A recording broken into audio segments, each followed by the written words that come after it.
Hello everyone! Welcome back to my channel. So for today's video is I'm going to cook minced pork with tomato soup. Instead of ano bang ginagamit natin? Tomato paste, 'di ba? So yun yung ginagamit natin pag nagluto tayo ng giniling. Try nyo. Di kayo magsisi.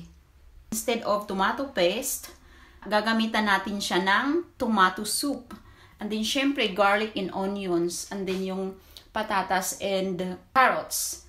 And then, minced pork. Minced pork yung tawag dito, guys. So, chili flakes. Masarap siya pag maanghang. And then, black pepper.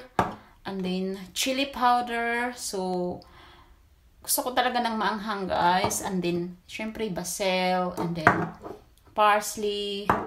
So, cooking oil. And then, ayan na. So, magpapainit na tayo ng frying pan.